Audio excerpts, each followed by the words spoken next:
kan. Itu je. Pasal apa kata jahat? Pasal nisbah kita. Okey. Wa amma bin nisbati ilahi ta'ala fala yuqalu. Adapun kata dia dengan nisbah ilahi kepada Allah Taala fala yuqalu, maka tak dah dikata inna syai'a fulani khairun wa syai'a fulani syarrun. Tak dikata bahawasanya sesuatu sipulan ni, istilah sesuatu sipulan kita jumpa lah tu, istilah sipulan-sipulan ni. Orang tua kita dulu pun banyak guna bahasa sipulan-sipulan ni kan. Bahawasanya sesuatu sipulan-sipulan ni khair adalah baik, ataupun sesuatu sipulan-sipulan ni syar adalah jahat. Ke Allah tak bahasa itu. Untuk yang tadi tu nisbah kita. Allah Ta'ala bagi jadi iblis, baik ke jahat? Tak kata baik jahat, harus. Allah Ta'ala bagi jadi malaikat, baik ke jahat? Harus. Sudah. Iblis dengan nisbah kita, iblis baik jahat. Kenapa pula jahat pula? Nisbah kita. Malaikat baik jahat. Baik tu, tuan-tuan boleh follow tu, okey. Maksudnya faham tu. Okey. Sebab macam ni yang kalau orang tak ngaji betul-betul dia celaru je, dia pening tu kata. Dah orang Ta'ala buat semua. Jadi kita buat maksiat pun sebenarnya orang Ta'ala yang buat. Jadi apa baik, mana jahatnya? Jadi semua perbuatan orang Ta'ala. Tu yang bila buat maksiat pun macam mana? Tak, memang ada ahli tarikat itu. Kalau nak sebut macam mana, kalau tak syarah panjang pun saya nak sebut gini. Pasal antara bab-bab yang orang sesat dalam bab tarikat bab ni, maksudnya dia rasakan ke dia bahawasanya kejahatan yang dibuat tu adalah tak jahat. Tu masalah dia. Itu jahat dia tu. Kalau nak guna bahasa jahat tu. Pasal apa? Kalau tak dibuat maksiat, katalah dia minum arak, itu apa? Allah yang bagi jadi minum arak. Jadi Allah bagi minum arak, bagi jadi orang minum arak ke, bagi orang minum susu ke, harus nisbah Allah Ta'ala buat? Nisbah Allah Ta'ala buat memang harus. Betul? Salah ke aku minum arak pasal Allah Ta'ala yang buat aku bagi minum arak? Dia blur itu. Satu kadang-kadang kita tengok orang ni tengok, ui macam syekh tarikat, tapi macam sewil aja. Tak mana sewil? Salah dengan perempuan, minum arak, isap okok kuat, tak sembahyang. Siapa kata dia? Untuk pergi disko. Buat apa kata dia? Yang ni semua nak uji tengok iman kuat tak kuat. Macam-macam lah. Tepat apa ayat keluar. Apa ni? Syariat apa ni? Syariat apa yang dia bawa ni? Jadi dia bawa ni keedah format mana ni? Dia olah agama ikut kepala otak dia. Dia bukan olah mengikut macam mana Rasulullah ajar syariat yang ulama' dah selesaikan satu-satu. Jaga tu, pasal nak sebut jaga tu, zaman lah ni, kalau ada orang yang kalau dia tak sesat ke bab Wahabi ke bab Syiah ke, dia ada juga yang dia minat agama, dia tak pergi ke Wahabi Syiah tu, tapi dia jadi sesat bab tarikat tu lah. Ada lah. Pasal saya pun kalau nisbah di Perak ni pun dalam panggilan lah, masih dalam menentu tarikh. Orang nak panggil saya ke Ipoh, ke Kuala Kangsar, ada satu puak tarikat, tarikat sivil macam ni. Jadi bini tak payah tutup aurat, anak tak payah tutup aurat. Jadi salam dengan bini orang pun selamba je, tak ada masalah. Macam mana ni? Dia orang panggil saya pasal saya jenis pandai kelahi sikit buat tu. Dia orang pun pandai juga, tapi saya ni dia garah sikit, dia tahu ke mana tu. Dia orang syok ke mana tu kat saya. Dia orang panggil saya, ustaz kena mari kak, kata dia. Kami nak panggil Kuala ni. Bila keputusan tak tahu, mungkin 17 bulan kot. Tadi dia orang telefon tapi tak confirm lagi. Pasal hari tu ada tugas sikit. Baik, apa saya nak sebut ialah selalunya bab-bab macam ni, dia pening bela macam ni, kalau di sebelah kita orang awam kena tak jadi masalah pun. Dia jadi sampai bela dan jadi sesat sampai nak bagi betul pun tak boleh lah. Tarikat lah. Tu sesat bab tarikat ni tuan-tuan. Dia duduk dalam alam ghaib, buah pergi dengan bahasa itu. Dia duduk dalam bab alam sesat yang akidah tak ngaji elok. Tiba-tiba pergi ngaji nak duduk martabat tinggi, nak jadi ahli sufi konon, nak sampai boleh menyelami alam hakikat. Lebih kurang bahasanya gitu kot kan. Tapi bila pergi hakikat terus, dia blur syariat. Habis akidah semua blur akidah, blur syariat. Itu yang syariat lawan lah. Boleh salam lelaki perempuan, makan benda haram biasa je, tak ada apa. Sekelak babi tak babi pun apa masalah. Babi pun Allah Ta'ala bagi jadi katanya. Kadang ayat simple lah tuan-tuan. Kita dengar macam penyepak je sekali. Ada orang berbuat macam ni. Pasal nak kata tak ada. Saya sendiri pernah jumpa ni. Nak dipanggil penjumpa dengan buat-buat ni. Okey. Jadi kalau nisbah ke Allah Ta'ala, tak dibahasakan yang ni baik ke jahat. Tak. Bahkan ke Allah Ta'ala harus. Jadi baik jahat tu ke kita. Yang pernah saya dulu dipanggil tu, ada golongan yang dia tak mau bubuh nama guru. Guru ni siapa? Allah. Awak belajar pada siapa? Allah yang ajar saya. Oi. Guru, nama guru tak sebut. Jadi siapa nak guru awak? Guru macam-macam Allah Ta'ala bagi. Dengan guru dia boleh ajar macam-macam. Ajar ikut TV, ajar ikut majalah, ajar ikut alam semesta, ajar ikut binatang, ajar ikut orang, ajar ikut orang kafir, ajar orang Islam, ajar ikut ustaz. Tapi yang sebenarnya guru hakiki ialah Allah Ta'ala. Ada tak buat macam ni? Bela kita dia buatnya. Bela nak pergi mati hujah dia tu. Tapi dia kena jerit sikit lah. Macam mana pun, biar ke situ ada masalah, tanya lain. Macam mana pun, asal kita bicara ke Allah Ta'ala, tak nisbahkan ke dia, benda ni baik, benda ni buruk, bahkan ke Allah Ta'ala, semuanya harus berlaku. Li'anahu, kerana bahawasanya Allah Subhanahu Wa Ta'ala lan yantafi'u bi syai'in, dia tak ambil manfaat dengan sesuatu pun. Satu, dia buat orang jadi baik. Allah Ta'ala apa dia dapat? Dia bukan ambil manfaat daripada kebaikan yang dia buat. Dia buat iblis jahat. Apa mudaratnya dia? Dia bukan jadi mudarat dengan kejahatan yang dia buat bagi seseorang tu jadi jahat. Ada.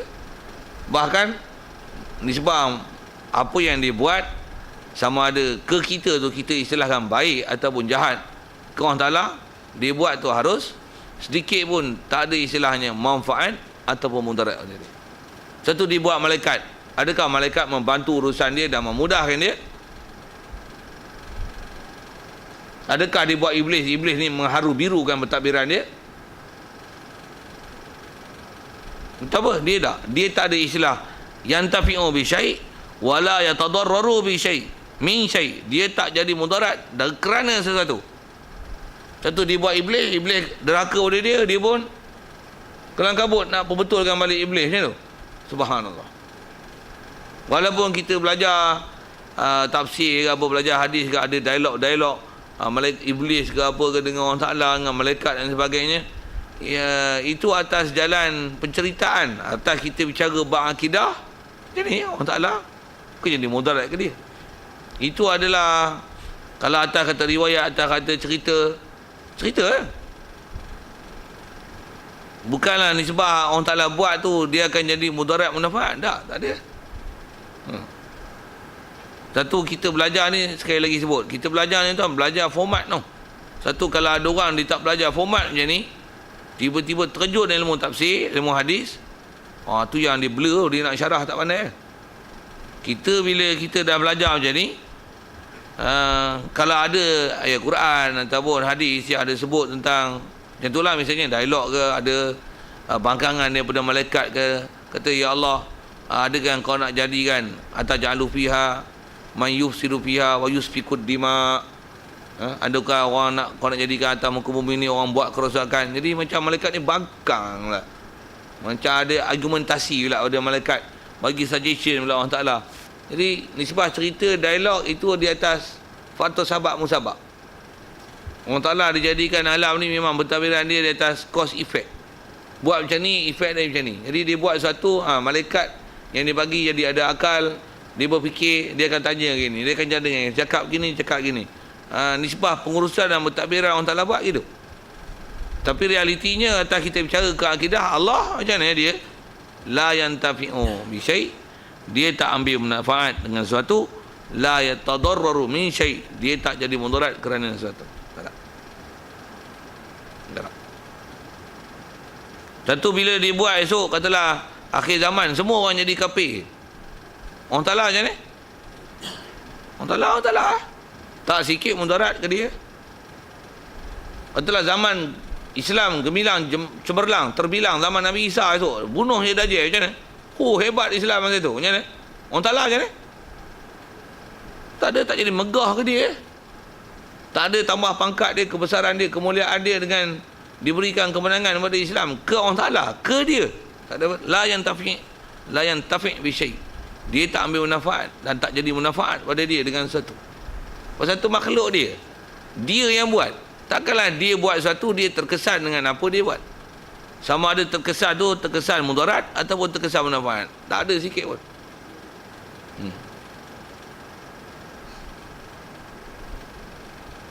Baik.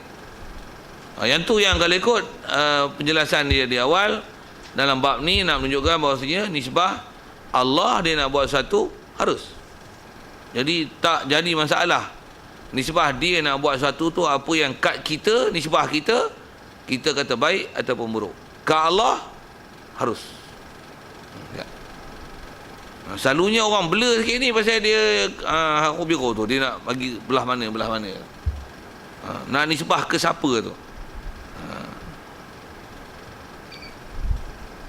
Wa aidan dan juga kata dia. Juga nak masih hujahkan bahawasanya harus membuat kejahatan ataupun keburukan tu nisbah ke Allah Ta'ala adalah harus. Dia bukan wajib buat baik, bukan mustahil buat benda-benda yang nama jahat, bahkan harus pada Allah Ta'ala. Jadi dan juga hujahnya innahu bahawasanya domin sya'an tu kasirum ma yaqa'un syarru fil kaun. Kata dia banyak sungguh barang yang berlaku kejahatan buruk fil kaun pada alam buana. Bahasa lama alam buana lah, fil kaun pada alam maya ni. Kita tengok keliling kita, ada yang nama jahat tak? Ada orang tak main masjid? Ada orang tak semayang? Ada orang duk mencuri lah ni? Ada orang merompak? Ada orang duk pasal malam tak semayang maghrib lagi ada? Ada yang ada daurat? Ada yang tipu? Macam-macam tuan-tuan. Kalau tak sebut tu tak larat sebut kita. Ada tak benda jahat lah ni keliling kita? Tu saya tak larat nak sebut weh. Tak larat nak sebut. Itu berlaku tak berlaku? Jadi bila berlaku apa maksud? Allah Ta'ala buat lah. Bila Allah Ta'ala buat, benda tu mustahil ke harus? Harus Saya. Andai kata Allah Ta'ala wajib buat benda baik, tentulah benda buruk tak berlaku. Semua baik. Semua orang main masjid surau, penuh surau hidayah kita ni. Tapi malangnya ada juga yang tak dapat hidayat walaupun surau hidayat. Okey, sajalah main-main bahasa sikit. Surau dapat hidayat, orang tak dapat hidayat. Pasal apa? Pasal harus. Jadi falau kana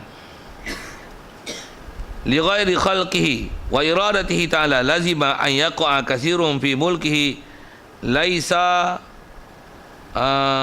bi khalqihi wala bi iradatihi wa huwa ajzun wa qahrun ala mansabil uluhiyati. Baik, dia kata falau kana li ghairi khalqi, kalau adalah syar ni, kalau kana syar tu adalah kejahatan, kalaulah kejahatan ni, keburukan ni, buruk jahat ni pun nisbah kita nisbah kita bahasakan benda tu buruk. Kalaulah kejahatan ni li ghairi khalqi, kalau ikut lam tu ataupun ba bi ghairi khalqi, bukan dengan atau dengan lain daripada ciptaannya. Maksudnya kalau benda jahat ni bukan dengan perbuatan Allah, bukan Allah yang buatnya, wa iradatihi dan kehendak Allah, apa akan jadi? Lazima an yaqa'a katsirun fi mulkihi laisa bi khalqihi. Nescaya akan lazimlah an yaqa'a, bahawa berlaku kasir banyak perkara fi mulkihi pada kerajaan Allah, laisa bi khalqihi yang bukanlah perkara ini kasir ni bi khalqihi dengan ciptaannya. Kalau kata ada benda berlaku yang nama itu nisbah kita adalah nama jahat, kalau dia bukan perbuatan Allah, maka keliling kita ni banyaklah perbuatan yang bukan perbuatan Allah. Makanya tu dia punya benda yang akan terlazim daripada itikad itu. Jadi akan banyak benda lah yang ni bukan perbuatan Allah, ni bukan perbuatan Allah, ni bukan perbuatan Allah Ta'ala. Main masjid, main surau ni, duk mengaji ni, ni perbuatan Allah, ni perbuatan Allah. Yang main duduk semayang, duk ngajar, duk ngaji ni perbuatan Allah. Yang tak main tu, itu perbuatan syaitan, itu perbuatan mereka, itu perbuatan kafir. Allah Ta'ala tak ada kena-mengena dengan perbuatan tu. Jadi maksudnya ada yang berlaku atas muka bumi ni yang bukan dengan perbuatan Allah Ta'ala. Okey ke tu bagi dah? Tak pernah sabar. Mana boleh ada sesuatu berlaku tanpa dengan perbuatan dia? Okey. Wala bi iradati, dan juga kata dia akan jadilah bukan dengan kehendak Allah Ta'ala. Wa huwa ajzun, wa huwa faham daripada lazima an yaqa katsirun fi mulkihi laisa bi khalqihi wala bi iradatihi. Wa huwa kata luzum ataupun wuku' kasir, berlakunya banyak perkara bukan dengan ciptaannya.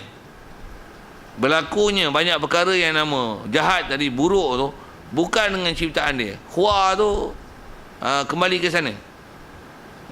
Perkara macam tu istilahnya ajzun, lemah. Lemah. Bahasa Arab simple tuan, bahasa dia huwa. Cari dia. Kalau it is, mana it tu? Pergi cari. Dia dah sebut tadi. Mana it mana tadi? Lazimah ayat tu. Kalau bahasa Arabnya, kalau tengok saya kembalikan domain huwa kan. Faham ada lazima an yaqa'i, lazima wuqu'u katsirin fi mulkihi laisa bi khalqihi. Domain huwa tu kembali ke situ. Apa dia? Berlakunya banyak perkara, khusus kita bicara ni perkara yang nama jahat dengan nisbah kita, begitu banyak berlaku dalam pengurusan pentadbiran kerajaan dia. Kerajaan dia, tapi ada benda yang berlaku bukan dengan kehendak dia dan perbuatan dia. Okey. Wahwa tu ajzun, lemah. Berlakunya kasir fi mulkihi laisa bi khalqihi ni, ajzun adalah lemah. Satu, mustahil berlaku begitu Allah Ta'ala. Wa qahrun itu istilahnya tergagah. Bahasa lama kalau pakai bahasa qahrun ni tergagah. Istilah tergagah, buat sesuatu bukan dengan kehendak dia. Munasabah ke gitu. Betul, mestilah yang benda yang apa nama jahat nisbah kita tu pun kehendak Allah lah juga yang nak bagi jadi baru jadi. Betul? Jadi perbuatan siapa tu? Perbuatan Allah. Betul, wajib ke, mustahil ke Allah Ta'ala buat benda yang nama jahat tu? Tak lah. Betul, apa hukumnya? Harus ke? Jadi berlakunya sesuatu dalam kerajaan dia, pemerintahan dia, tapi bukan dia yang buatnya dengan kehendak dia. Ini adalah lemah dan tergagah ala mansabil uluhiyati, di atas pangkat ketuhanan. Di hujah ni tuan-tuan gunakan kaedah metod berfikir fikir. Dia ajar kita bagaimana supaya dapat logik berfikir, untuk bahawasanya nak menunjukkan harus orang Ta'ala buat semua ni. Kalau kita belajar tafsir, belajar ayat Quran lepas dalam bab akidah, bab wadaniyah apa, ayat Quran simple je. Nak pegang bab ni, apa dia? Wa ma tasyauna illa ay yasha Allah. Tidak ada yang kamu kehendaki melainkan dia ialah kehendak Allah. Kehendak kita pun ialah kehendak Allah. Apatah lagi perbuatan kita. Selesai. Ayat Quran satu, selesai. Cuma yang ni dia hujah nak ajar cara fikir. Satu ilmu tauhid kita ni yang ulama ajar dalam bab akidah mengikut kaedah Abu Hasan Asy'ari, Abu Mansur Maturidi ni, ada ayat Quran jelas benda tu. Cuma kadang-kadang ayat Quran ni dia memang kita kena itikad. Cuma bila tak diasuh dengan kaifiat berfikir, takut botak apa nak telan. Itu yang dia ajar berfikir. Berfikir untuk mengajar, dia dapat mana logik yang possible dia. Possibly boleh jadi gini-gini. Apa yang possible itu? Macam mana kaedah penaklukan akal dia? Satu dia syarah itu. Ta'ala Allahu an zalika uluwan kabira, kata dia, maha tinggi Allah Ta'ala an zalika, daripada demikian itu. Zalik itu kembali pada ajzun wa qahrun. Maha tinggi Allah Ta'ala daripada lemah dan tergagah. Uluwan kabira, tinggi setinggi-tingginya. Tinggi setinggi-tingginya, kabira besar sebesar-besarnya. Jadi maha suci, suci sesuci-sucinya, tinggi setinggi-tingginya, besar sebesar-besarnya. Bahasa tuan-tuan, kalau kita tengok dari si konteks bahasa Arab, maksudnya itu adalah satu ayat untuk tanzih, bersihkan Allah Ta'ala dengan satu format bahasa yang cukup kemas tu. Tak boleh nak kata apa tuan-tuan ke Allah Ta'ala ni dari sebab nak menisbahkan dia sifat kekurangan. Dia disebut maha tinggi Allah Ta'ala, tinggi setinggi-tingginya, besar sebesar-besarnya, Tu kalau bersih, sebersih-bersihnya. Maksudnya murni sungguh dia daripada sifat-sifat yang tak selayak macam ni, yang hina macam ni, yang pahaman leceh macam ni, lekeh macam ni, yang mengatakan, yang mengiktikadkan Allah Ta'ala ni dia wajib buat benda baik, mustahil dia buat benda-benda yang nama buruk, keji sekeji kan, mustahil macam ni, tinggi setinggi-tingginya, bersih sebersih-bersihnya.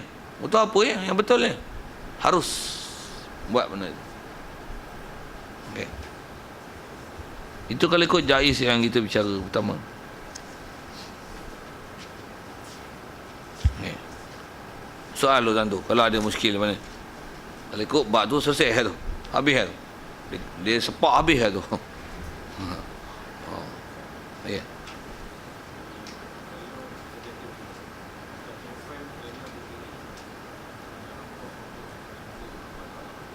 Maksudnya pentaklifan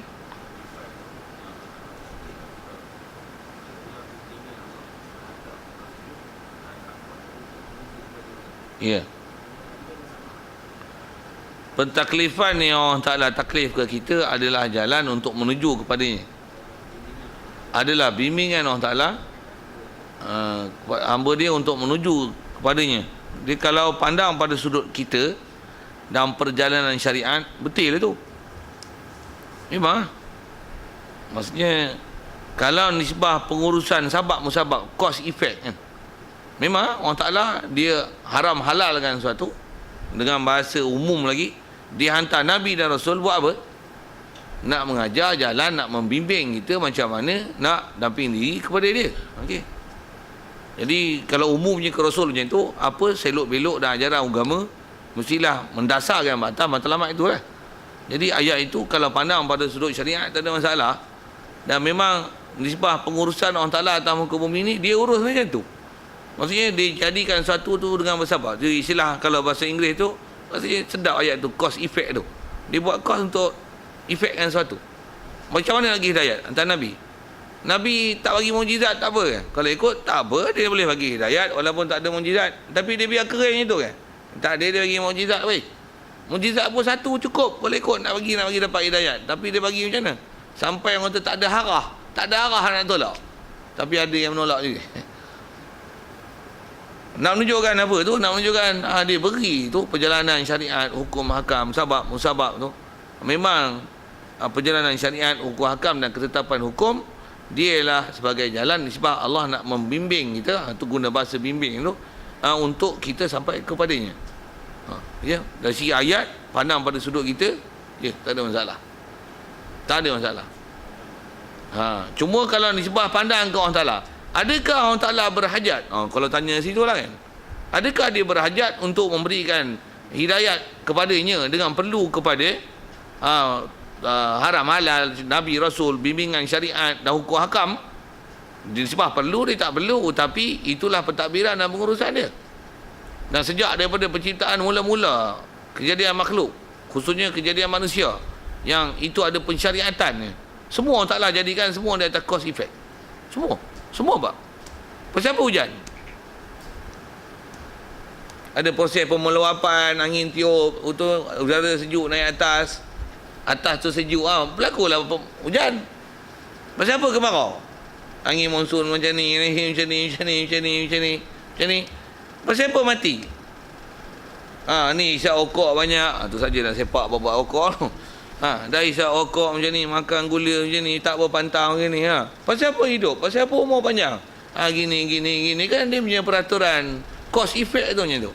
Pasal apa ngaji faham? Dengar elok-elok perhati ni. Pasal apa tak faham? Tak datang untuk lena tidur, hayal.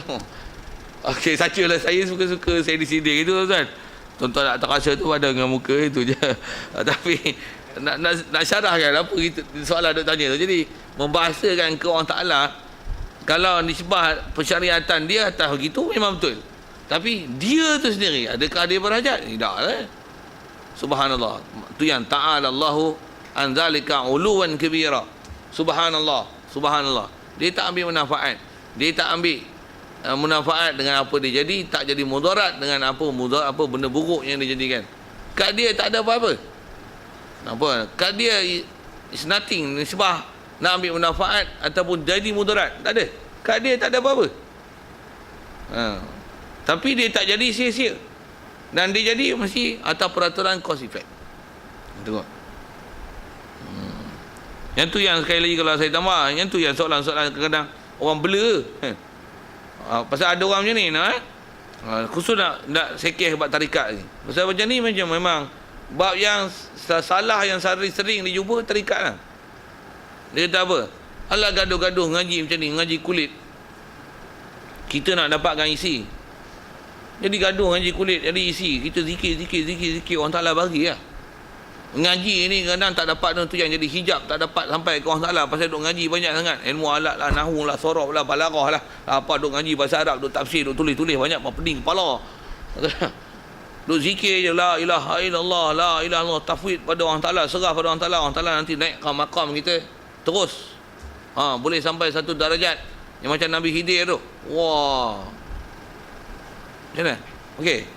Ni popok ni duk berangan tinggi. Sudah kata nak sebut Allah Ta'ala dia jadikan alam ni berperaturan dengan cause effect. Dia menafikan cause effect tu. Dia nak ambil jalan pintas, nafikan semua perjalanan syariat, menafikan semua perjalanan Allah Ta'ala fitrahkan Nabi Rasul dengan dakwah, dengan hujah, dengan mukjizat apa tu. Dia nafikan semua tu, direct terus Allah Ta'ala. Wow, tu sesat macam-macam tu. Tak payah sembahyang, tak payah ni tu, macam-macam nak sebut tu, macam-macam sangat. Macam-macam sangat. Tiang sampai tak mau ngaji dah, tak mau ni. Kalau tak mau ngaji tu, kita, kalau saya lah nak sebut tu, kata tak payah mengaji. Tak payah mengaji tu, ulama-ulama kita tak gaduh ajar nahu, sorof, ajar ilmu fiqh, ilmu tauhid.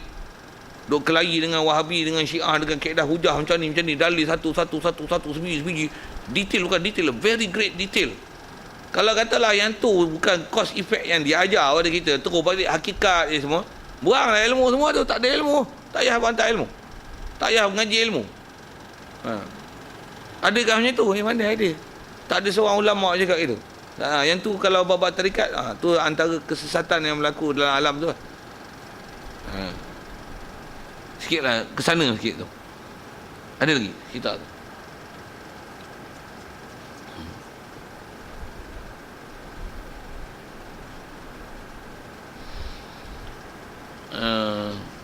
Kadang-kadang ada soalan macam ni kan. Yang ni pun soalan-soalan nakal lah. Jadi orang berfikir ni, dia kata kena bagi selesai. Kalau tuan-tuan boleh faham presiden, tuan-tuan boleh jawab soalan saya ni. Kenapa orang Ta'ala susah-susah bagi Nabi Muhammad ni jadi Nabi akhir zaman? Hantar Quran pun jadi the latest, the last testament, the complete testament. Kan dekat Quran. Kenapa tak turun kat Nabi Adam lagi? Turun yang Quran.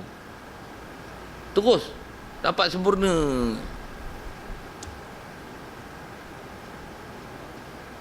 Boleh jawab simple lah. Macam mana jawab? Ikut suka dia. Okey. Simple tu. Kata-kata harus ikut suka dia. Macam mana pun, macam mana nak ajar dengan logik akal? Syarah aku mana pun. Nak bagi munasabah.